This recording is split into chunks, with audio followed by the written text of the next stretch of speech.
অসমত নতুন গ্ৰীণফিল্ড বিমানবন্দৰৰ প্ৰাক সম্ভাৱনীয়তা জৰীপৰ বাবে বুজাবুজি চুক্তি লোকসেৱা ভৱনত অসম চৰকাৰ আৰু ভাৰতীয় বিমান প্ৰাধিকৰণৰ মাজত বুজাবুজি চুক্তি মানস ৰাষ্ট্ৰীয় উদ্যান অঞ্চল উমৰাংচু মাজুলী চৰাইদেউ আৰু ডিফুত বিমানবন্দৰ স্থাপনৰ বাবে হ'ব জৰীপ পৰ্যটন খণ্ডৰ বিকাশ আৰু অৰ্থনৈতিক উন্নয়নৰ প্ৰসাৰৰ বাবে এই বুজাবুজি চুক্তি মানস ৰাষ্ট্ৰীয় উদ্যানৰ পৰা গুৱাহাটীলৈ কোনো বিমানবন্দৰ নথকাৰ লগতে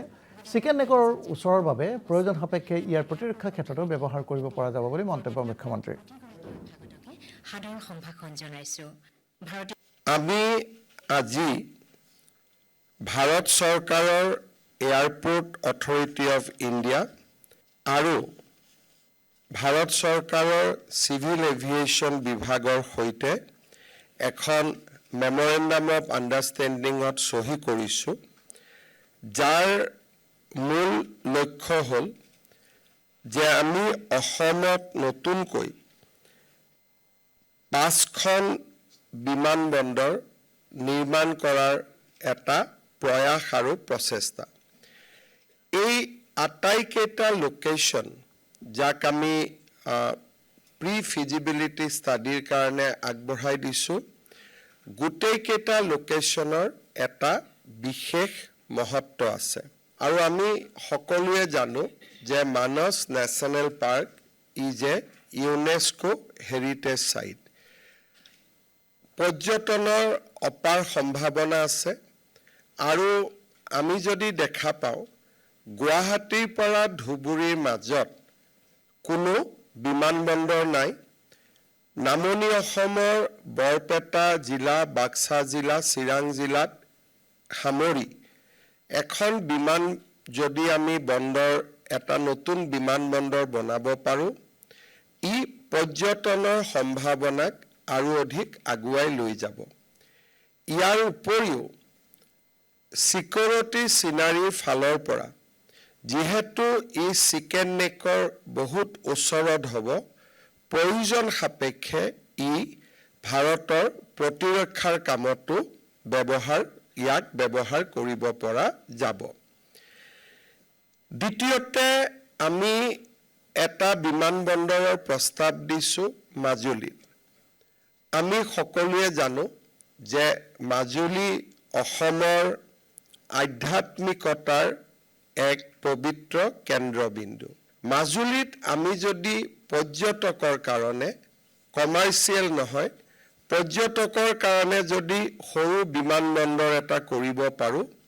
মাজুলীলৈ পৰ্যটকৰ আকৰ্ষণ বৃদ্ধি পাব আৰু মাজুলীৰ ৰাস মহোৎসৱৰ দৰে উৎসৱত পৰ্যটকসকলে যোগদান কৰিবলৈ আৰু অধিক প্ৰেৰণা পাব দ্বিতীয়তে আমি ডিমা হাছাও জিলাৰ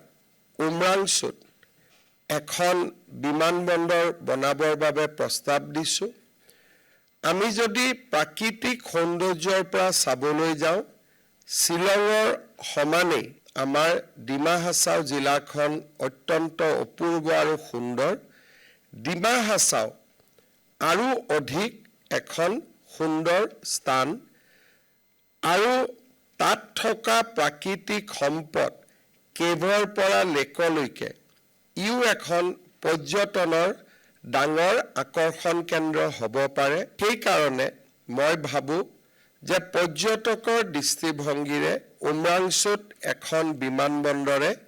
পৰ্যটকসকলক আৰু উদ্যোগীসকলক আকৰ্ষিত কৰিব ডিফু বা কাৰ্বি আলং অট'নমাছ কাউন্সিল অসমৰ ভিতৰতে এটা সৰ্ববৃহৎ ভৌগোলিক অঞ্চল কাৰ্বি আলং জিলাৰ এটা গুৰুত্বপূৰ্ণ স্থানত আমি যদি এখন বিমানবন্দৰ নিৰ্মাণ কৰিব পাৰোঁ ই মধ্য অসমৰ চাহিদাও পূৰণ কৰিব কাৰণ আজি গুৱাহাটী আৰু যোৰহাটৰ মাজত সমগ্ৰ মধ্য অসমত এখনো বিমানবন্দৰ নাই পঞ্চমতে আমি চৰাইদেউ জিলাত এখন বিমানবন্দৰ নিৰ্মাণৰ প্ৰস্তাৱ দিছোঁ কাৰণ কেইটামান দিন আগতে ইউনেস্কোই চৰাইদেউক বিশ্ব ঐতিহ্য ক্ষেত্ৰলৈ ৰূপান্তৰ কৰিছে চৰাইদেউৰ লগতে শিৱসাগৰো